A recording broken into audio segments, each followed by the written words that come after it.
जय श्री कृष्ण। भक्ति का प्रथम मार्ग है सरलता। एक ऐसी ही प्रेरणादायक कहानी जो आज मैं आपको सुनाने जा रही हूँ। एक आलसी लेकिन भोला भोला युवक था, आनंद।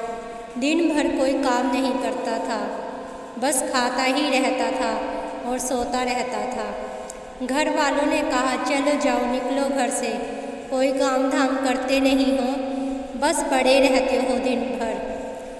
वह घर से निकलकर यूं ही भटकते हुए एक आश्रम पहुंचा। वहां उसने देखा कि एक गुरुजी हैं। उनके शिष्य कोई काम नहीं करते, बस मंदिर की पूजा करते हैं। उसने मन में सोचा कि यह तो बहुत अच्छा है, कोई काम धाम नहीं, बस पूजा ही तो करनी है। गुरुजी के पास जाकर पूछा, क्या मैं यहाँ रह सकता हूँ? गुरुजी बोले, हाँ हाँ, क्यों नहीं, लेकिन मैं कोई काम नहीं कर सकता हूँ। गुरुजी, कोई काम नहीं करना है, बस पूजा करनी है। आनंद, ठीक है, वह तो मैं पूरी कर लूँगा।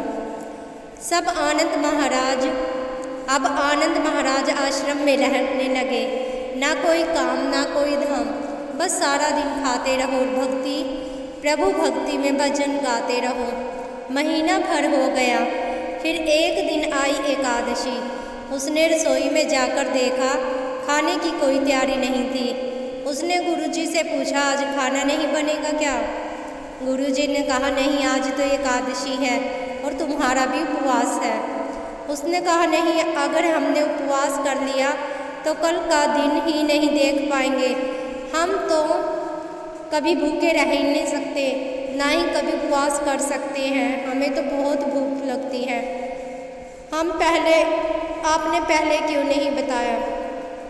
गुरुजी ने कहा, ठीक है, तुम ना करो उपवास, पर खाना भी तुम्हारे लिए कोई और नहीं बनाएगा, तुम्हें खुद ही बनाना पड़ेगा। मरता क्या ना करता गया।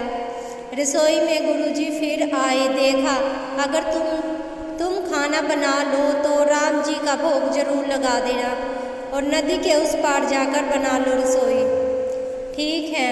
लकड़ी, आटा, तेल, घी, सब्जी लेकर आनंद महाराज चले गए। जैसा तैसा खाना भी बनाया।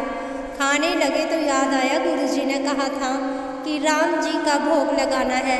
वह भजन गाने लगा, आओ मेरे राम जी, भोग लगाओ मेरे राम जी। श्री राम आइए, मेरे भोजन का भोग लगाइए। कोई ना आया तो बेचैन हो गया कि यहाँ तो भूख लग रही है और राम जी हैं कि आ ही नहीं रहे हैं। भोला मानस जानता नहीं था कि प्रभु साक्षात तो नहीं आएंगे, पर गुरुजी की बात मानना जरूरी है। फिर उसने कहा, देखो प्रभु राम जी, मैं समझ गया कि आप क्यों नहीं आ रहे हो।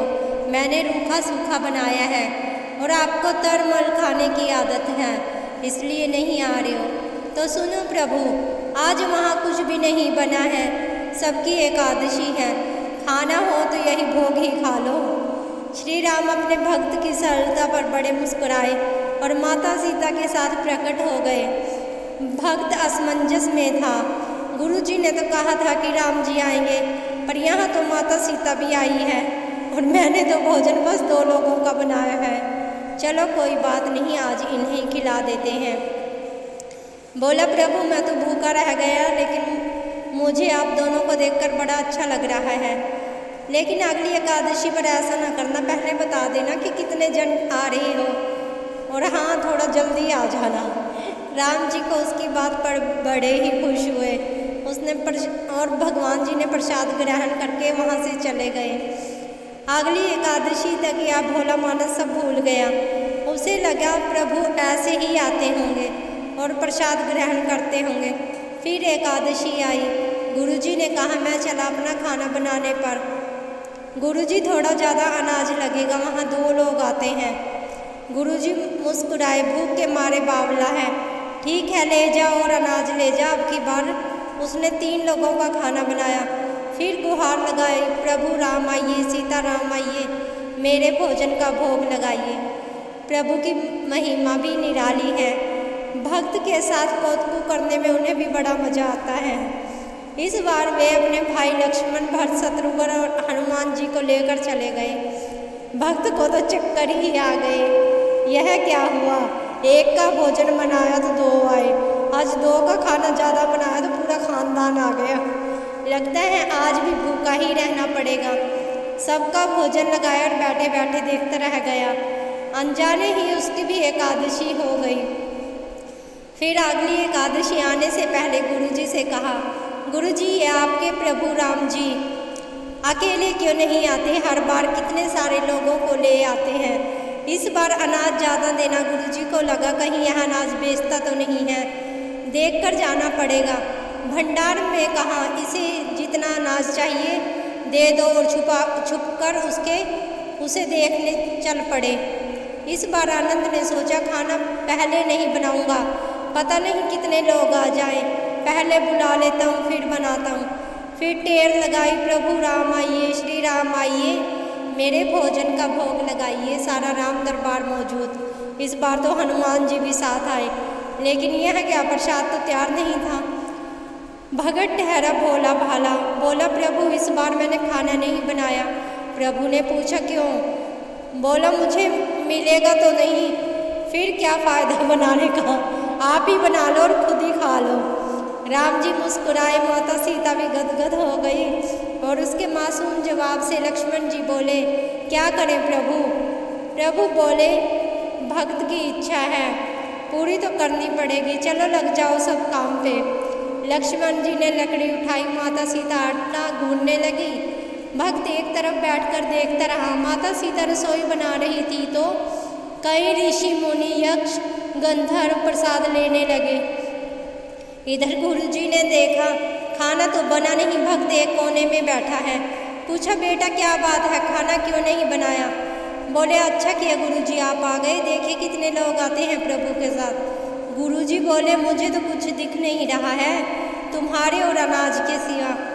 भक्त ने माथा पकड़ लिया, एक तो इतनी मेहनत करवाते हैं प्रभु, भूखा भी रखते हैं और ऊपर से गुरुजी को दिख भी नहीं रहे, या तो और भी बड़ी मुसीबत है। प्रभु ने कहा आप गुरुजी को क्यों नहीं दिख रहे हो? प्रभु बोले मैं उन्हें नहीं दिख सकता। बोले क्यों? वे तो बड़े पंडित हैं, ज्ञानी हैं, विद्वान हैं, उन्हें तो बहुत कुछ आता है, उनको क्यों नहीं दिखते आप?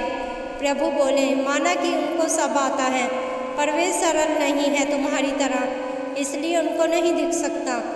आनंद ने गुरुजी से कहा गुरुजी प्रभु कह रहे हैं आप सरल नहीं हैं, इसलिए आपको नहीं दिखेंगे। गुरुजी रोने लगे, वाकई मैंने सब कुछ पाया पर सरलता नहीं पा सका तुम्हारी तरह, और प्रभु तो मन की सरलता से ही मिलते हैं। प्रभु प्रकट हो गए और गुरुजी को भी दर्शन दिए। इस तरह एक भक्त की कहने पर प्रभु ने रसोई भी बनाई। जय श्री कृष्णा। अगर मेरी स्टोरी आपको अच्छी लगे तो प्लीज़ लाइक, कमेंट और सब्सक्राइब कर देना। Thank you.